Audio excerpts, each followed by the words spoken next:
我是大伟哥，欢迎来到绝区零301版本前瞻特别节目。很高兴又和各位神将见面了。301的故事可谓是波澜起伏，神将力量觉醒，登上天空岛。雷米阿尔呢，则是背负着行刺晚奏的罪名，而陷入起点中也还接连出现险象环生。最后，在301的结尾，雷米提到了一个关键词：结使。小晚奏那边也出现了异样。总而言之，天空岛上的风暴才刚刚开始。301的故事将如何展开？一起来看。Today's success, first step toward taking back the world. Is still the beginning of a miracle. They are the ones who once again defeated the enemy and brought new hope to Eridu. Back then, we thought taking back the world was only a matter of time. In the end, none of us reached the promised destination. A dangerous presence. I can sense it. It is an honor to stand and fight beside you. I'll support you however I can. Submit to judgment. I grant you eternal rest.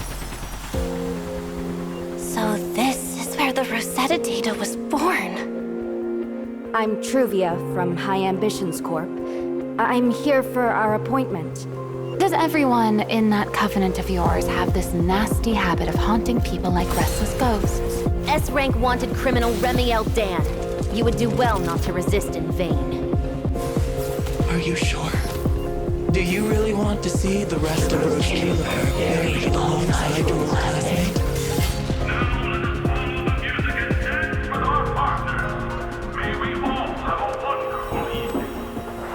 I hope you enjoy this dance of death. This light is for you. More flair. Are you ready to follow my steps? Let's dance. Let's make a scene, my accomplices. And that's checkmate, monster.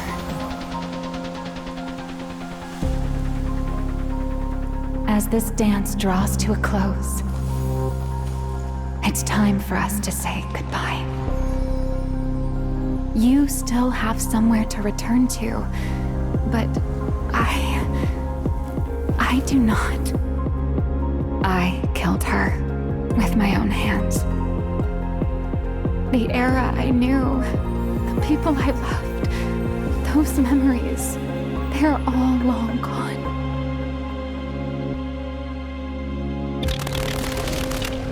Perhaps that's what the Sunbringers truly are. Okay. I promise. I won't look.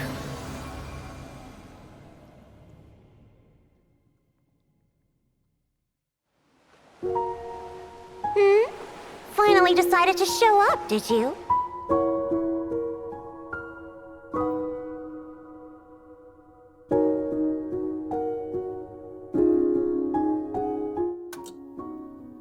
大家好，我是编剧阿鹏，我是编剧小 Q。从刚刚的版本 PV 来看我们这版本的剧情信息量可真的是不小，我也迫不及待想跟大家先聊一聊了。那我们直接开始吧。首先，在300版本的故事告一段落之后，罗斯凯利法又迎来了全新的变数，来自于新爱丽都的协作者们也将在最近陆续登岛。哦，这莫非就是之前艾尔达所提到的扩大与新爱丽都的协作的后续吗？是的，像市政、TOPS、HIA、HAND， 新爱丽都的各个势力都派了一批代表来到罗斯凯利法进行交流与合作。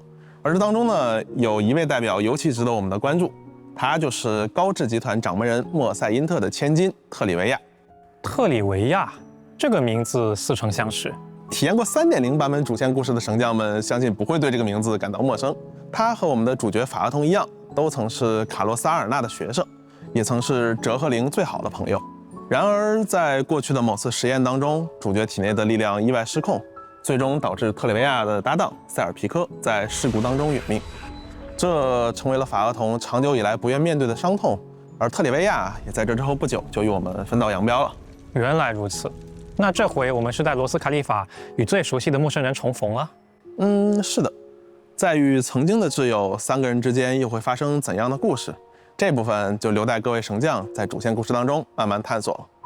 与此同时呢，外测局也为各位到访的客人们准备了一场简单但不失礼数的接风茶会。听说空训局的那位晚舟大人也会一同出席哦。这个看起来天真活泼的少女，就是第3位晚舟吗？没错，林德维恩晚舟，她是空域巡数局的总务官。不同于各位此前所见过的埃尔达与德蕾奇娜，她是个更喜欢跟着直觉走的行动派，看着就是个直爽的人。相信我们和她很快就能熟悉起来吧。我也觉得是这样。那既然空训局的老大都已经出面了，自然也少不了他最可靠的副手，同时也是他最亲密的朋友——总务次官西格利德。在之前的故事当中呢，我们已经和这位传奇人物有了一些简单而初步的认识。之前我就想问了，什么徒手扔飞巨型蚁骸，一次喝掉1大桶燃油饮，从一个噬鱼塔跳到另一个塔顶，他身上这些听起来就很离奇的传说，难道都是真的吗？这个嘛，你都已经说了是传说了，对吧？西格利德他们的德拉叙尔家族呢，世代都是林德维恩的副手，而每一任副手身上呢，都有着和这个很相似的这类很离谱的传闻。你的意思是这些传说里有不少水分？那这些的源头都是……我不好说，也不能说，只能说在林德维恩手下干活可能会比你想象的更不容易一点。不过嘛，西格利德本人他也确实没有那么普通，相信各位神将很快就会明白这是什么意思的。另外，在茶会的现场，我们也将会第一次遇到弗林特工坊的负责人克拉蕾小姐。此前在接受治疗的时候，我们可是消耗了不少的灰金啊！听说她一直对这件事情耿耿于怀呢。啊，不会要我们打工还债吧？这个嘛，我听说林德维恩大人那边有一些专门用来应付克拉蕾小姐的小秘诀，不如先去和她学上几招。另一方面，不知道大家是否还记得，我们在 3.0 主线的最后，从基塔布鲁手中救下的那只帮部托比。在诺姆的协助下，我们最终成功恢复了他一部分的视觉影像记录，而我们通过影像记录看到了他与幕后黑手产生交集的地点。虽然不清楚具体的位置，但在画面中我们也注意到了另一个组织恩讷邦的标志。恩讷邦是罗斯凯利法当地的众多帮部组织之一，但他们远没有其他帮部们那么老实。他们自称在为了罗斯凯利法以及帮部们的利益而行动，但他们做的都是一些针对中枢5局的恶作剧。当然，也就只是恶作剧的程度啊，小打小闹。很难想象这样的组织会和上海帮部们的幕后黑手有关联。这可说不太准哦，毕竟他们可是私藏了一位空训局的 S 级通缉犯呢。你是指雷米埃尔吗？没错，我们的老朋友，罗斯凯利法的 S 级通缉犯，初代虚兽雷米埃尔丹。我们现在所在这个地方，其实就是根据他在恩讷邦据点的藏身处搭建而成的。说起雷米埃尔，在 3.0 版本主线故事的最后，他好像向我们提起了一个此前从未出现过的概念——结使。是的。虽然我们现在还没和结使有过真正意义上的接触，但我们其实已经遇见过一些与其仅有一步之遥的敌人。比如说，在3.0版本当中，我们遭遇的基塔布鲁、巴什木，以及更早的时候，在2.5版本当中出现的敌人太初梦魇。太初梦魇，那种强度的敌人，竟然还算不上结使吗？距离成为结使，他们都还少了最关键的那一环。看样子我们要面对的敌人，或许比想象中的还要强大。是啊，关于结使的更多情报，关于雷米尔的过去，以及罗斯凯利法即将面对的全新危机，就请大家在新版本的主线故事《漫长的告别》当中一探究竟啦。此外，在版本更新前，我们也为大家准备了和雷米埃尔的过去相关的一些短片，希望能为大家揭开与初代虚兽们的过往相关的冰山一角。同样，空域巡数局的传奇西格利德的短片也将随后上线，敬请期待。对了，再说一个探索方面的新体验，除了无人机之外，在 3.1 版本当中，伊埃斯还将解锁它全新的机器人坐骑，变成球形、滚动、蓄力冲撞，用来解谜和开拓路径。看起来有点意思哦。大家如果在游玩的过程中遇到的话，可以多试试哦，说不定会有些新发现呢。没错。好，接下来让我们先喘口气，进一段广告。走，去那个羊。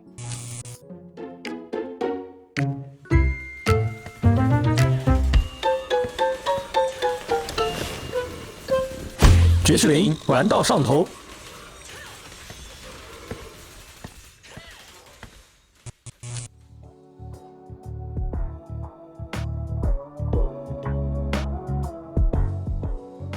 话不多说，接下来就由我们两个为大家介绍一下3.1版本登场的新代理人。首先，我来为大家介绍一下称号为10系留名的初代虚兽。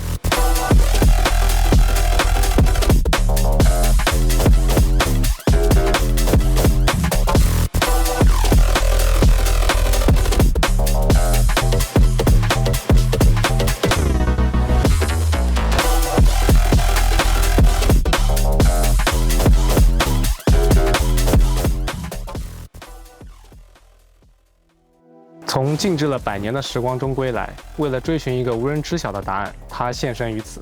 S 级流明属性异常代理人雷米埃尔。流明属性是一个全新的属性啊。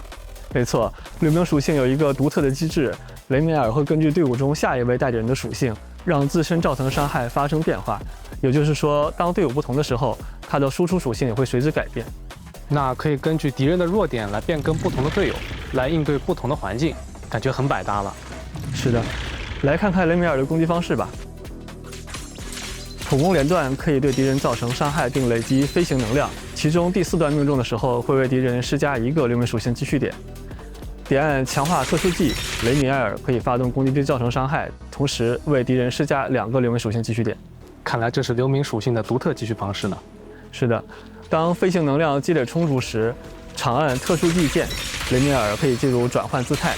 此时切换队友入场的时候，雷米尔将升空进入相变时流状态。在此状态下，雷米尔会为全队提供增益，同时在后台自主行动，为战斗提供协助，如控制敌人或为敌人施加积蓄点等。处于非操作状态时也能为队友提供帮助，真是我们空中可靠的后援。话说，我还看到了一个新的跳词。是的，这是流明属性的专属反应异化。简单来说，若敌人身上有积蓄点的时候，当他即将被打入属性异常状态时，会触发异化反应。雷米尔会消耗积蓄点来提升这次造成的对应异常伤害的总伤害，同时为自己存弹，最多可以存3发。积蓄点转换成弹药，弹药再转换成最终爆发，一环扣一环。没错，存了弹之后，雷米尔就可以通过长按普攻键发动大范围攻击，触发药变效果。这个时候可以清空弹药，对敌人造成伤害，并回复大量的飞行能量。而在飞行姿态下，当雷米尔触发3次异化反应后，就可以存满3发弹。这个时候将激活特殊的支援技，激活后下次入场时会自动触发。哇，落地就是毁灭性打击。不仅如此，发动支援技后还可以让下次长按攻击升级，可以造成更高的伤害。这看着打的是真爽啊！来看看实战中的雷米尔的表现。我们长按特殊技键让雷米尔起飞，随后切换维列娜和简交替上场，通过强击和风化不断触发异化反应。每次触发异化反应，雷米尔都在天上默默存弹。攒满3发后，切换雷米尔入场，发动支援技。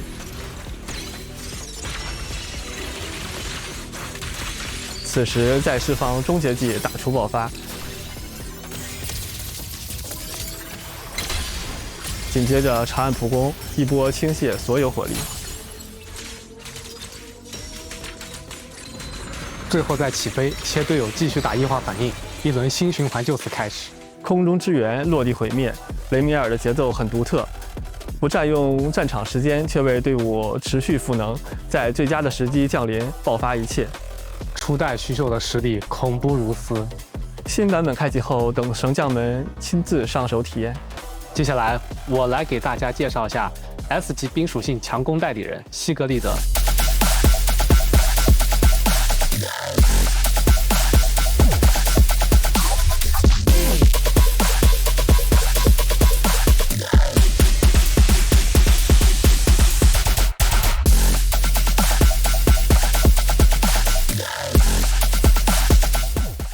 空巡局总务次官，在罗兹凯列法中有着各种夸张离谱的传说，甚至被谬传为实力比肩虚兽的强者。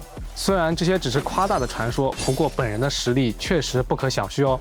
他的核心玩法可以用一句话概括：交替使用技能触发悬空枪式状态，通过强化普攻打出分支技脸枪式，造成高额爆发。让我们一起赶紧看看吧。西格利德的普通攻击第4段闪避反击、强化特殊技、连携技等均视为出枪式。西格利德使用其中任意出枪式命中敌人，便会触发悬空枪式状态，此时可获得一次长按普攻发动脸枪式的机会。不过要注意，分支器需要在指示条为蓝色时发动，变灰之后就发动不了了。而当指示条完全空之后，希格利德将退出寻空枪式状态。另外，每次使用出枪式激活或刷新状态时，希格利德的暴击率还会大幅提升一段时间。也就是说，保持住节奏，不仅能连续打出脸枪式，暴击率也会一直维持在高位。正是如此，操作的关键就是在不同技能之间灵活衔接，保持状态不断。此时每次释放脸枪式，还会让下一次脸枪式的段数提升，至多3段。打完一整轮循环后，段数归0，进入下一个循环。越打越猛，节奏越来越快。寻空僵尸状态下，强化特殊技所需要的能量还会降低，降低消耗，循环也变得更流畅。这里我们先简单总结一下，希格利德的玩法就是不断使用出枪式刷新状态，同时不断释放高段数的脸枪式，打出持续递增的伤害。越熟练衔接，输出就越流畅。另外还有一个进阶操作，发动脸枪式的前2段，在敌人发动攻击时，如果能用盾牌成功抵挡敌人的攻击，就能触发精准格挡，抵挡子次伤害并刷新状态。那接下来就可以释放脸枪式了。而当希格利德触发连携技时，就会获得一层增益，提升后续脸枪式造成的伤害。当连携技首次命中处于失衡中的精英或者首领级敌人时，会记录当前脸枪式段数，并进入破阵状态。该状态下，群空枪式持续时间不会减少，长按普攻可连续释放3段脸枪式。发动完毕后，破阵状态结束，脸枪式段数恢复到之前的记录。用人话来说，就是特定状态下连携技可以一口气打满3段脸枪式伤害，同时不影响原来积累的段数进度。3连爆发还不打乱节奏，太舒服了。悬赏值足够时，释放终结技，希格利德会向前方连续突进，造成大量冰属性伤害。那我们赶紧进实战看看吧。首先，耀江音上场唱歌提供增益，然后诺姆上场丢帽进行铺垫，切换希格利德登场，然后通过不同技能交替衔接，使他维持在寻空枪式状态内持续输出。节奏起来了，伤害也在不断递增。将敌人打入失衡后，触发连携技，希格利德进入破阵状态，直接打出3段脸枪式，持续压制。接下来再用不同的出枪式衔接脸枪式，持续造成伤害。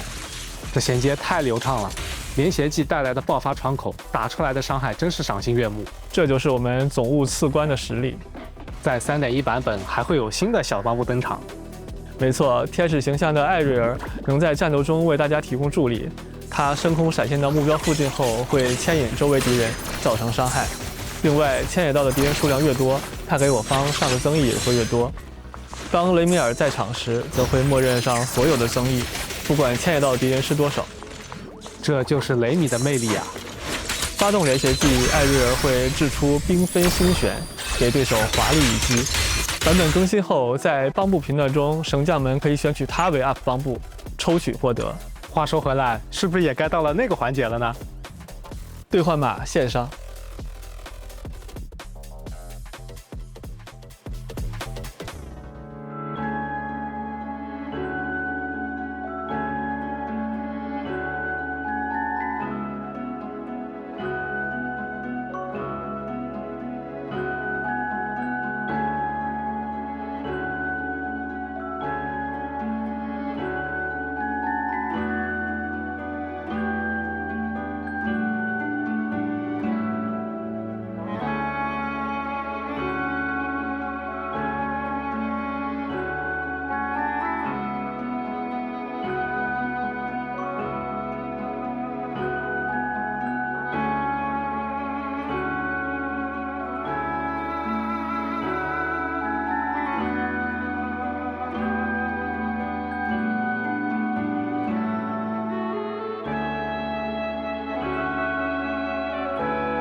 大家好，又见面啦！大家好，这次的代理人既有空巡局总务次官，还有初代虚兽雷米埃尔，真的很精彩了。那就赶紧来揭晓3.1版本的调频信息吧。首先，考虑到大家肯定迫不及待的想和初代虚兽见面，那么这一次的雷米阿尔的独家频段和对应的殷勤频段将在版更后开启并持续整个版本周期。没错，全版本都可以抽，不用赶上下班的时间窗口了。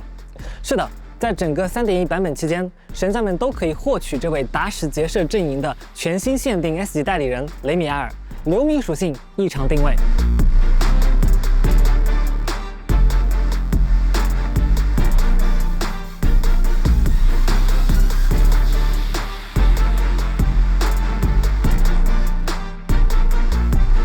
而在版本下半，还有另一位重磅代理人加入，空巡局的 S 级冰属性强攻代理人即将与大家正式见面。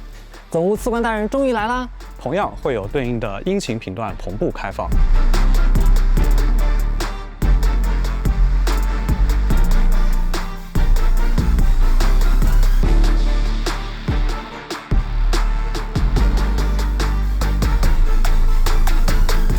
复刻方面呢，上半期间将开放独家频段尼瑟天使和殷勤频段壳中之灵。S 级以太属性异常代理人艾瑞回归。还没有入手的神将，这次可要把握机会啊！下半期的复刻调频有些特别，我们将推出独家重映频段，刘英、福波佑夜、钱与优真3位 S 级代理人同时复刻，可自行定向选择，3选1，而且首个 S 级保证为自选，首次10年还会有额外的8折优惠哦。没错哦，对应的殷勤回响频段同理，昨夜来电、理发七变化、残星倾囊300 S 级殷勤同步复刻，规则一致。神将们可以在频段开启期间随时更改定向目标，累计调频数据也会继承。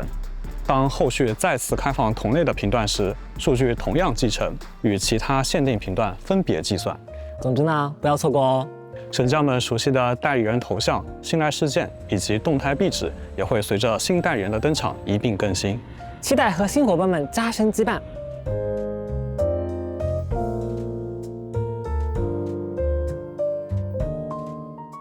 在新版本中，区域巡防有新的关卡追加，驱动盘系列随之新增了谶语之士和荆棘玫瑰套装，神将们可以挑战获得。另外呢，随着流明属性的更新，也新增了相关材料的获取关卡。说完了代理人相关的内容，我们是不是也该看看这次的玩法活动了？是的，首先是3.1版本的重磅新常驻玩法迷宫鬼域贝果计划。你刚刚说常驻玩法，这意思是以后一直可以玩的吗？没错，故事起因是神将从牧羊人那里接到了一笔特殊委托，据说在神之迷宫帕帕哥空洞深处藏匿着神将祖师爷乔伊斯的特殊装备迷宫萝卜。于是神将们带着伊埃斯踏入了空洞，然后就不出意外的出现了意外。迷宫萝卜被激活后，引来了大型蚁骸的注意。混乱中，携带迷宫萝卜的伊埃斯被蚁骸掠走，拖入了空洞深处。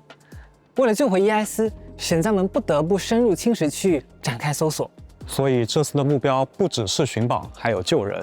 对的，在搜索途中，神将们发现了乔伊斯留下的奥蒙德研究站，将这里作为前线据点。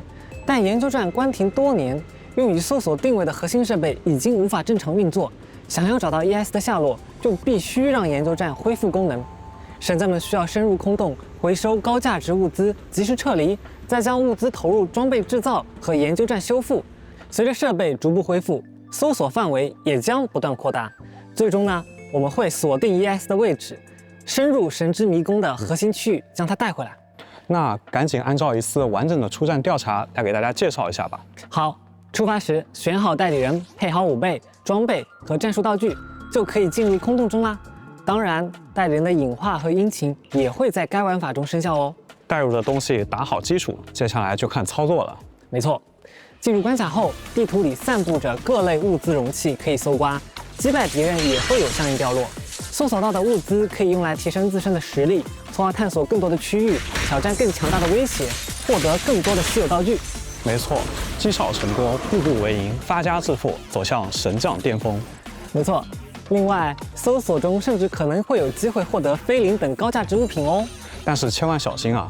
随着收集的物资价值变高，也会迎来迷宫中的恶名蚁骸乌利迪姆。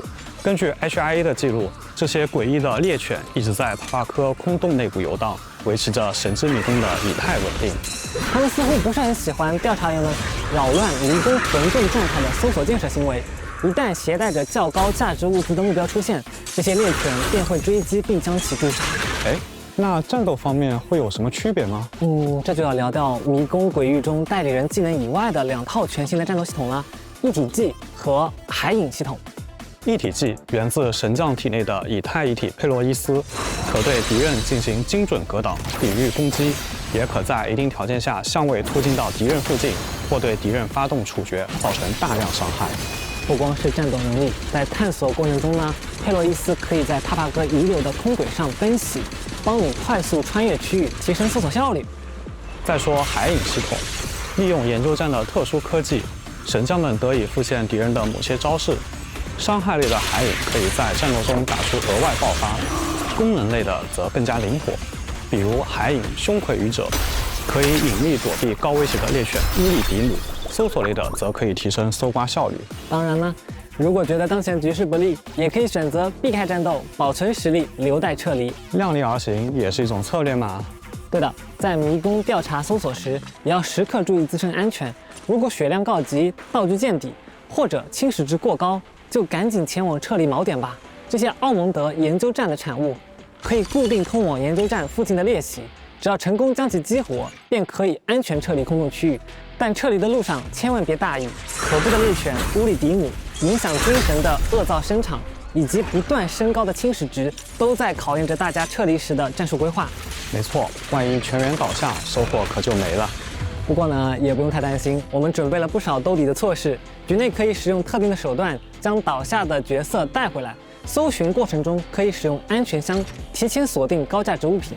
另外，即便行动失败，部分情况下也可以在下次行动中回到战败区域附近拾取上次留下的物品。随着对伊艾斯踪迹的深入调查，神将们也将直面一个新敌人——荣誉行者。想从他面前全身而退，也是一场硬仗。若单局带出价值超过一定数额，还会触发大富豪奖励。研究站的发财部会根据带出价值的多少，赠予额外的抽奖机会。撤离带出的物资可以投入基建、托金中枢、仓储枢纽、制造工坊、大富豪回收处，还有研发中心，组成你的前线据点吧。研发中心可以强化局内属性和拓展栏位，制造工坊则可以打造代理人的5倍装备、战术道具，或者解锁更高级的装备制造。每次成功的撤离都其实是在为下一次出击积累实力。搜索、撤离、建设、再出发，这就是迷宫鬼域的成长循环。而随着研究站的建设升级，关于研究站过去的资料以及研究站背后的一些大人物也会被挖掘出来。奖励方面呢，迷宫鬼域与0号空洞共用周长进度，神将们可以自由选择喜欢的模式来获取奖励。此外，迷宫鬼域会以赛季制的形式持续更新内容，每个赛季有专属的赛季委托奖励。时装配饰方面，折的科技猫耳头盔、杜比喵和您的掐拍喵都可以在赛季奖励中获取。深入空洞的调查员头上顶着猫耳，反差感拉满了。可爱的搜刮，紧紧张张的撤离。另外，隐化方面，佩洛伊斯的隐化同样可以兑换获得。说起来啊，我们很早的时候就提过，未来会把空洞环境的体验升级成真实的场景关卡。没错，我们之前的尝试其实是在用一种规则性玩法去模拟空洞内的探索、事件、资源和风险选择。而这一次的迷宫鬼域就是想把这些规则从2维里延展出来，放进真实的场景中，让神将们不只是在2维里做选择，而是真的走进空洞，在关卡里收集、战斗、判断路线，并决定什么时候继续深入，什么时候撤离。可迭代的爽感，这是我们在 1.0 时代许下的承诺。迷宫鬼域就是我们在规则性玩法上继续迭代，把空洞探索做得更具体、更沉浸，也更有爽感的一步。希望迷宫鬼域上线后大家能够喜欢，敬请期待吧。紧张刺激的战斗撤离之外，既然是夏天，也少不了我们的夏日活动嘛。回到启梦度假村了。是的，死而复生的启梦度假村迎来了复苏后的第一个盛夏。为进一步的提升客流，度假村决定开设新的游玩项目，并举办一场海滩篝火晚会。篝火晚会听起来就很浪漫。神将们呢，则作为承办方，需要通过经营海产纪念品店铺来赚取收入，运营这场篝火晚会。在这个过程中，安全总监西格利德、兼职员工露西、普通游客雷米尔也将与神将们相遇，共度盛夏。穿上了泳装，大家的身份也都更新了呢，阵容豪华，赶紧聊玩法吧。好的，本次活动玩法分为2大部分：踏滩赶海和珍品巧兽。先来说说赶海吧。赶海，顾名思义就是去沙滩上拾取海货。在踏滩赶海玩法中，神将们将操控角色，使用高科技的赶海工具，在沙滩上持续移动，在限定时间内将潜藏在各处的海产捞入网中。沙滩上会出现螃蟹、寄居蟹、贝壳、海星、弹涂鱼，甚至更多稀奇古怪的海产，种类繁多。看这海产到处跑，一定很上头吧？赶海中还有丰富的道具可以拾取，有的可以直接收获附近所有的海产，有的能让你高速移动，还有的则能在你周围刷出大量的海产。一趟下来真是满载而归啊！更有趣的是，每个角色都有独特的技能，比如露西的技能能够使他获得大量的道具，通过道具提高收获效率。西格利德则是大幅强化了自己的冲刺能力，在冲刺过程中还能放大自己的收获范围。再搭配不同的赶海工具和天气效果，每一局都能玩出新花样。3种流派3种爽，看谁的赶海技术最强。海产捞上来了，接下来就是经营纪念品店铺了。没错，篝火晚会的经费就靠这个了。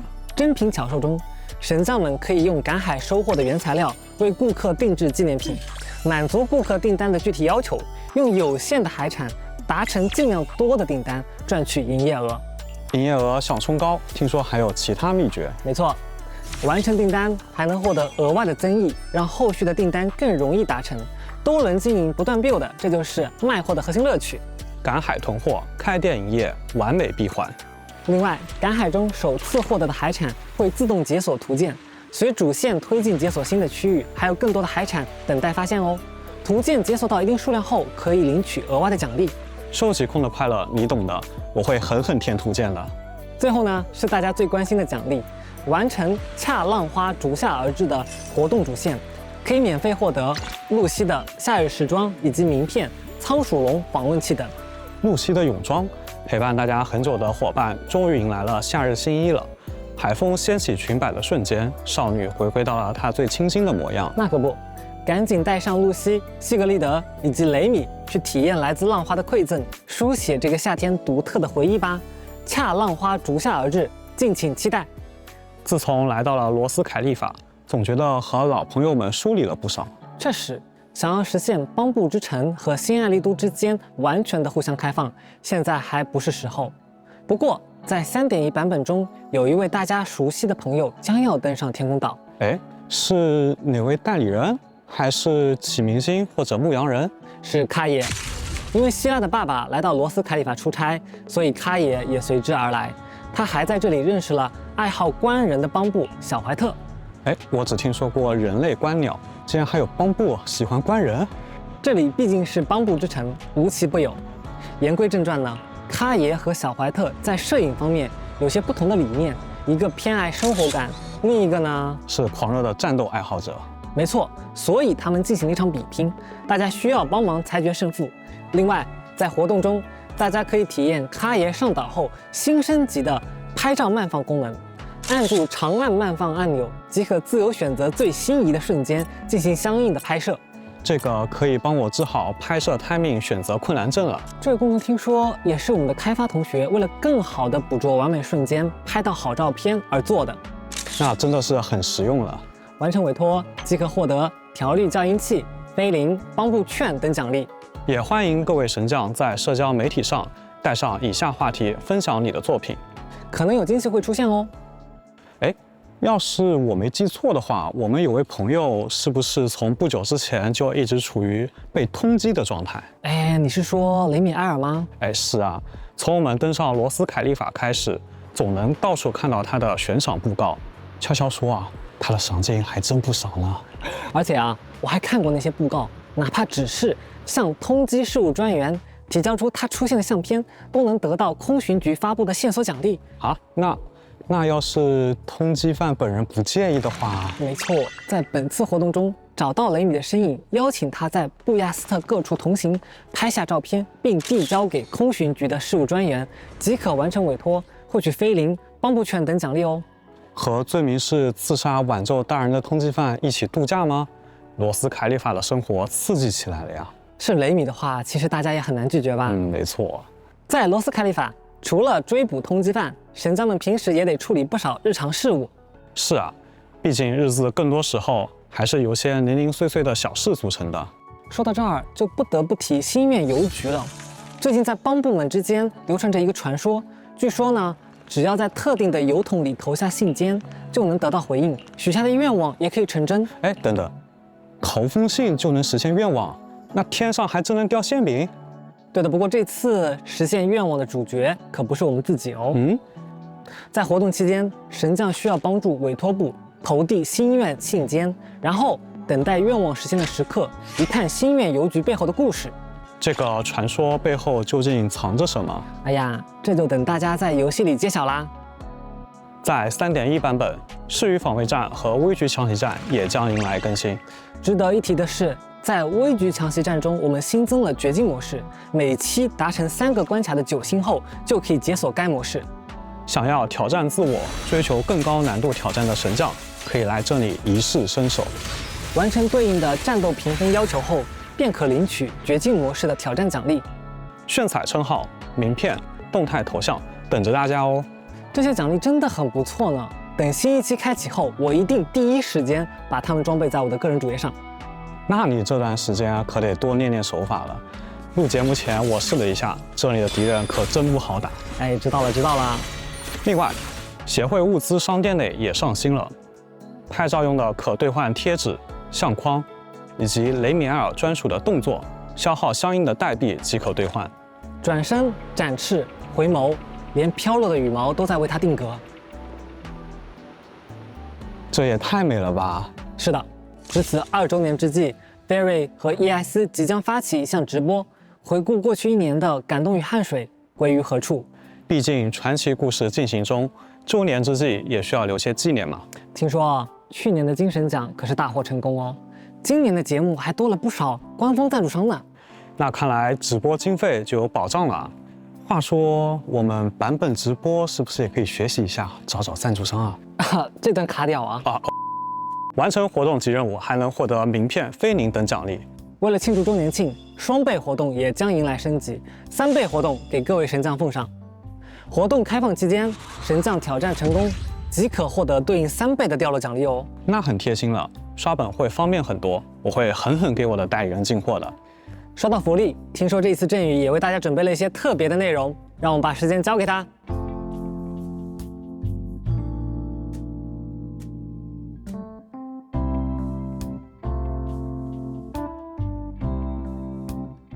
大家好，我是振宇，很开心今天能来到这里，和各位神将一同迎来绝区0的2周年。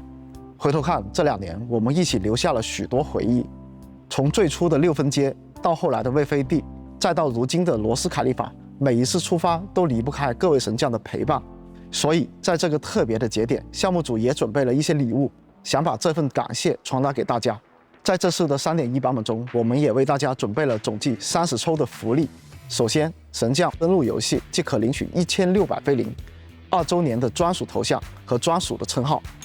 其次，在上下半签到活动中，神将们除了常规的10枚加密母带、10枚颁布券，在下半的恩乐大派送签到活动中，还可以额外获得10枚加密母带。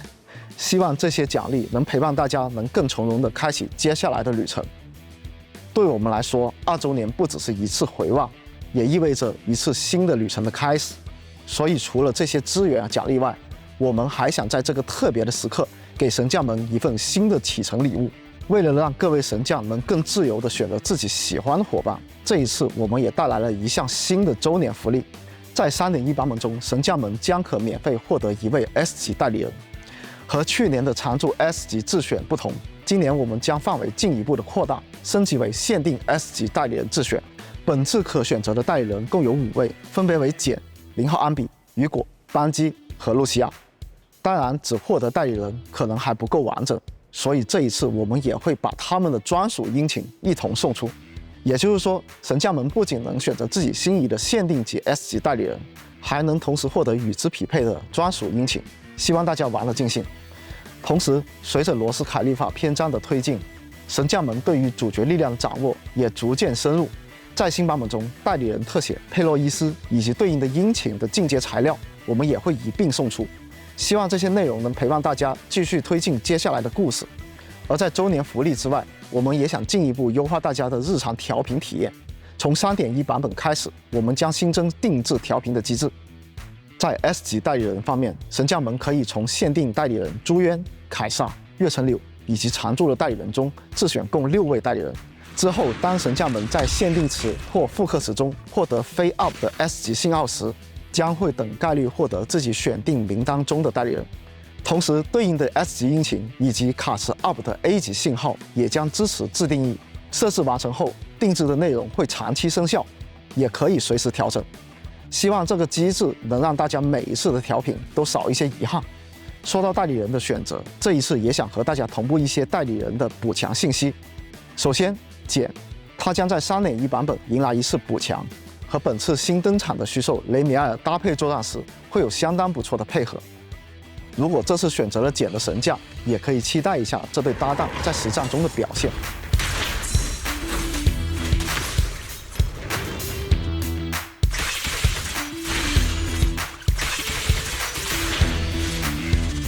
除了简以外，猫鼬和丽娜也会在2周年的版本中迎来补强，并追加新的招式。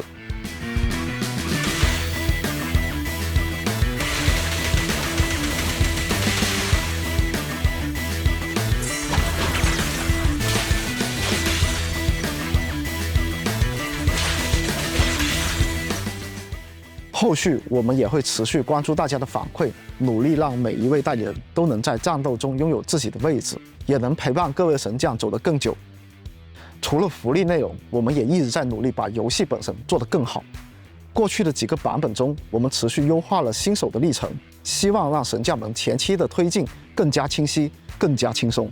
这次 3.1 版本试炼手册将升级为全新的新人神将指南，奖励发放也会进行调整。纯新玩家可以获得比以往更多的非灵等奖励，老玩家也可以根据目前所在的任务阶段一次性领取对应的差值非灵奖励。完成新的指定任务后，还可以获得额外的奖励。更多的体验优化，我们还会在后续的内容中继续介绍。另外，为了迎接新版本，签到活动初代虚兽回归已经开启，活动期间累计签到7日即可获得480非灵。此外，3层底片选购的所有充值档位也会在 3.1 周年庆版本迎来首充双倍重置。以上福利和周年活动，大家可以在这里一览全貌。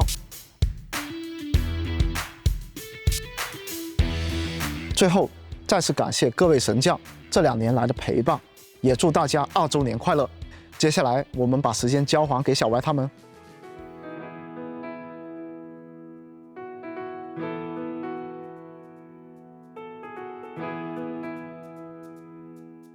欢迎回来，哇，真是诚意满满啊！接下来给大家看看 3.1 版本的代理人时装。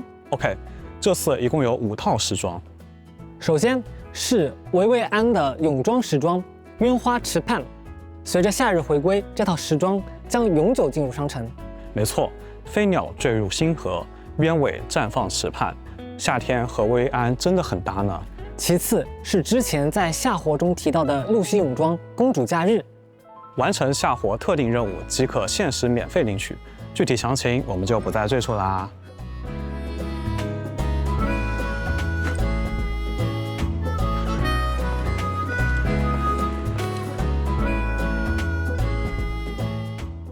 西格利德的泳装惊鸿逐浪也将同步上架商城。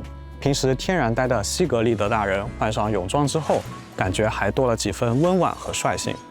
关于在天空中驰骋的骑士，到了海边也一样可以让人目不转睛。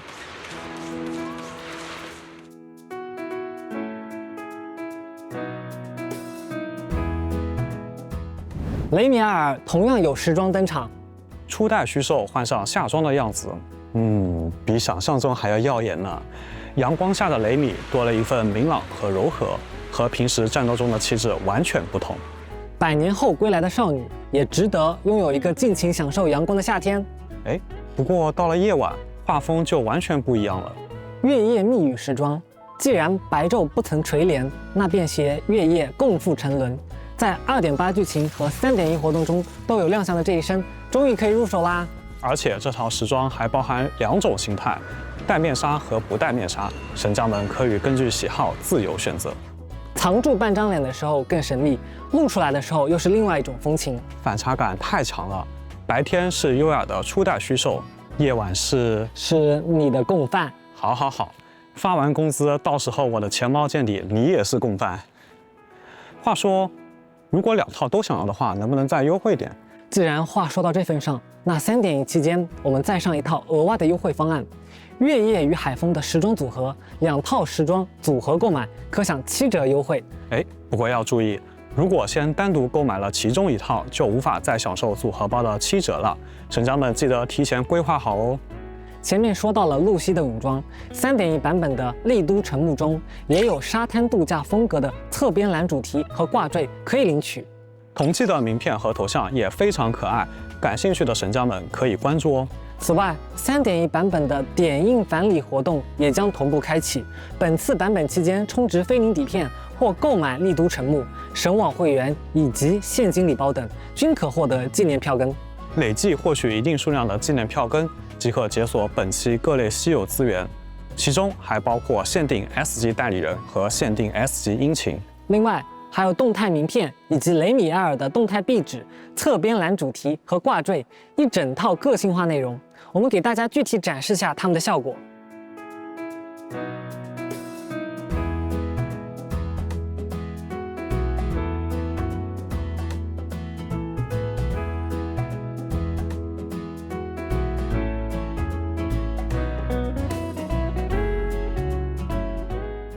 这个我是真心动了呀！具体内容大家届时可以在游戏内查看哦。聊完新上架的内容，接下来我们来看看3.1版本即将上线的一些优化内容。刚刚振宇也提到了3.1版本，我们也对新手引导系统做了一次比较大的迭代。原本目标内的神将试炼手册将升级为全新的新人神将指南。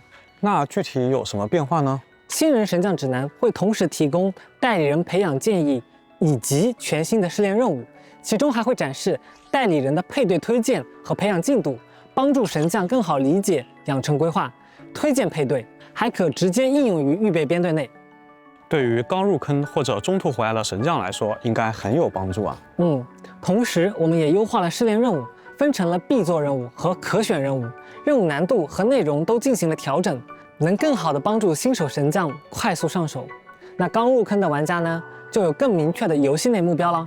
不错，那如果我想要获得菲林或者经验呢，可以给我更清晰的指引吗？有的。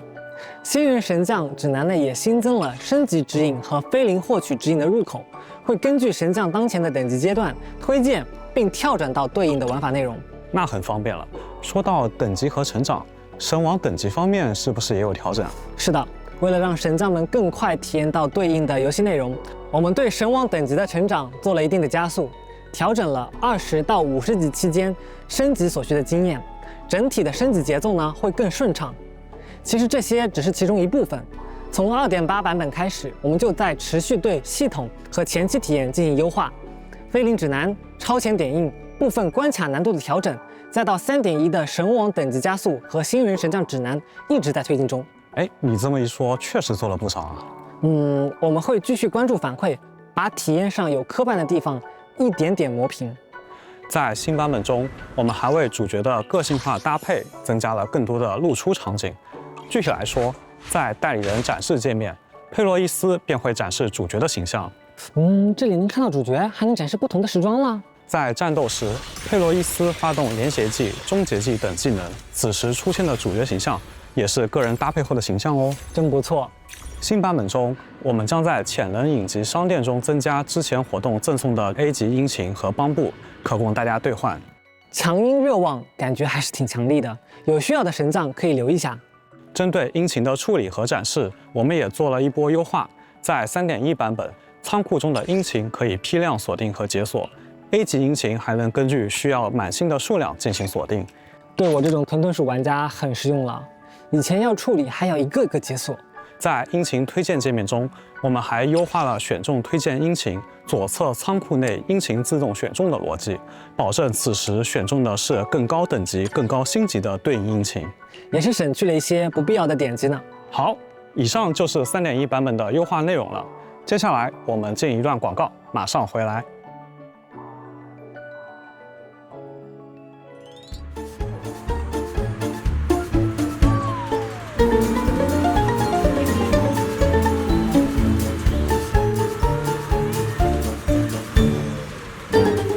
绝世林爽到飞起！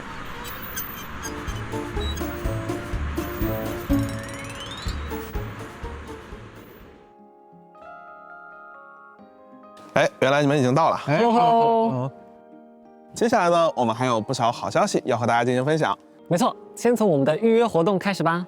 3.1 版本初代虚售回归预约和回归活动现已开启，神将们可以前往活动网页完成新版本的预约，即可解锁160菲林以及角色40级直升、养成材料等奖励。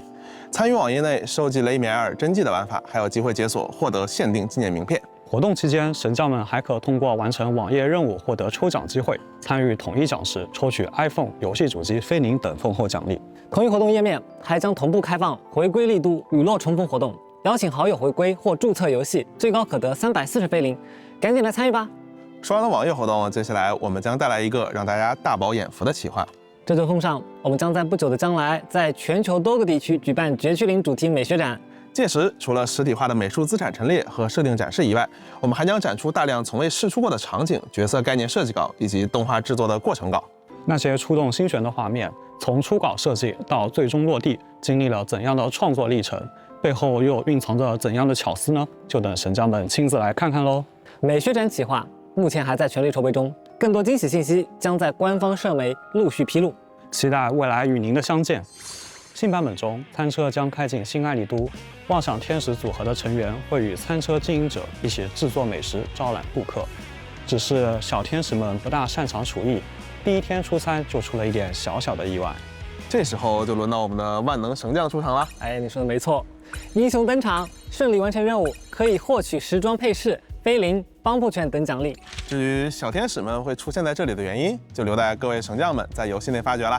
接下来揭晓的是一个在去年就广受好评，能让神将们大饱口福的企划。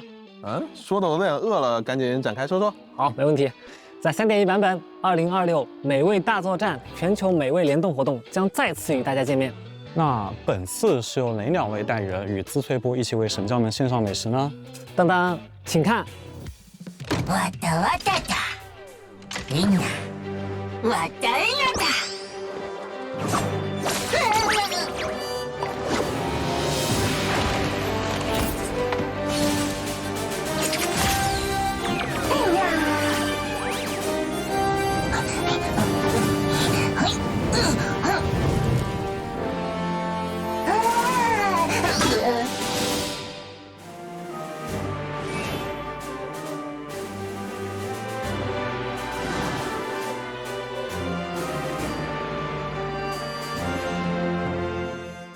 哦，原来是爱莲和真斗，真期待他们3位能为神将们带来怎样的美味呢？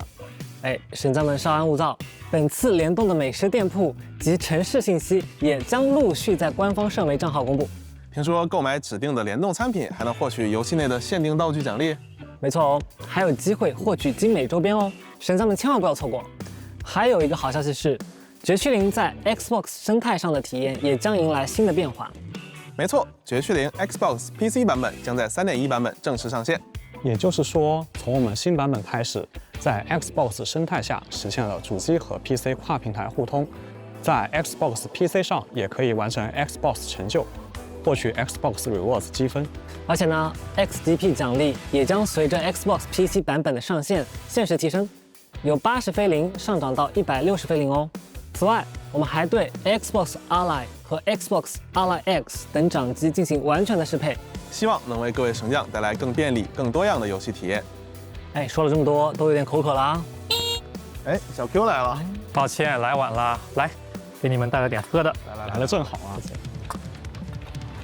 聊了这么多，接下来给大家的耳朵也带来一点福利哦。神将们应该知道，绝区林一直在音乐上倾注了很多心力，无论是城市探索、战斗，还是角色塑造，音乐都是我们构建这个世界不可或缺的一部分。确实，每次新角色的音乐都让人印象深刻。这次我们为雷米亚尔准备了他个人 EP， 今天特别为大家带来一段 demo， 先听为快哦。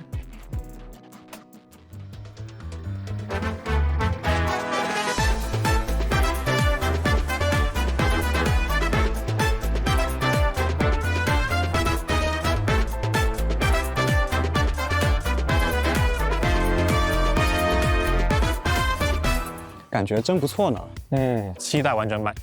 完整版后续会在音乐平台上上架，敬请期待。接下来呢，为神将们讲讲近期展开的活动吧。没问题。8月26日至8月30日，绝区零将携手 HoYoverse 旗下其他产品，一同参与今年的德国科隆游戏展。本次的绝区零展台不仅有精美的周边售出，更有满赠奖励和惊喜福袋奉上。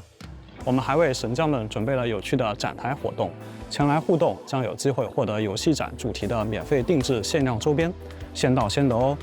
更多参展信息和活动福利将在8月陆续释出，感兴趣的神将请多多关注官方资讯啦。不知不觉啊，这次前瞻也到了尾声了。每次和大家聊这些啊，都觉得时间过得特别快。3.1版本的内容真的很丰富，聊到现在感觉还有很多内容没有说完，剩下的就留给大家在游戏里慢慢挖掘吧。一晃眼啊，绝区零已经2岁了。这一路走来，真的很感谢每一位神将的陪伴，你们的热爱、期待和包容是我们最大的动力。绝区零的世界还在不断的生长，我们会继续努力，在玩法和内容上持续加码，希望能带给神将们更多开心的体验，陪大家走更长更远的路。好，祝绝区零和所有神将们2周年快乐！绝区零3.1版本漫长的告别即将上线，我们不见不散，拜拜。哎，等一下，还没结束啊！我今天来到这里啊，还有一个重要的事要宣布：绝区零与崩坏星穹铁道将在不远的未来开展联动，大家敬请期待。拜拜。好，说完，拜拜。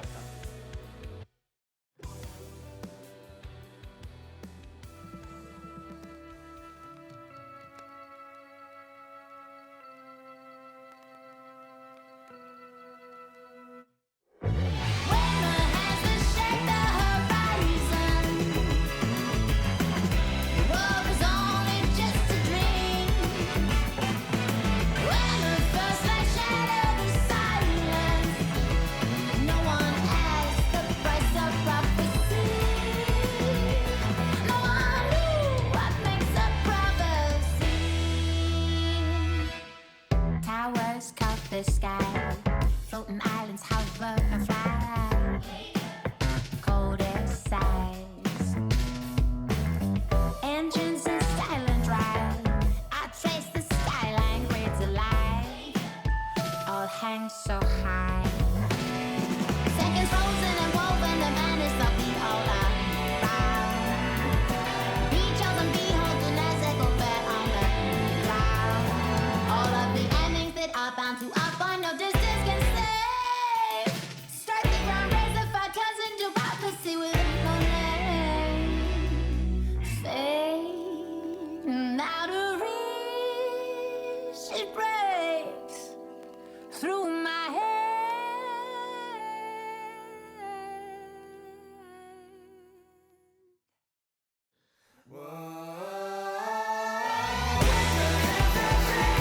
No one knew the price of prophecy.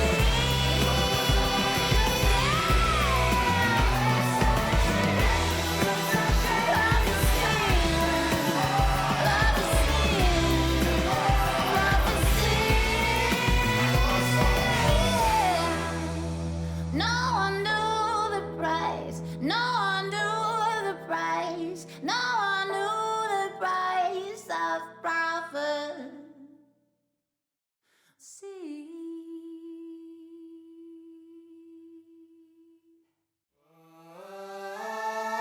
When I had to share the horizon, what was only just a dream. When the first light shattered the silence, no one knew the price of prophecy.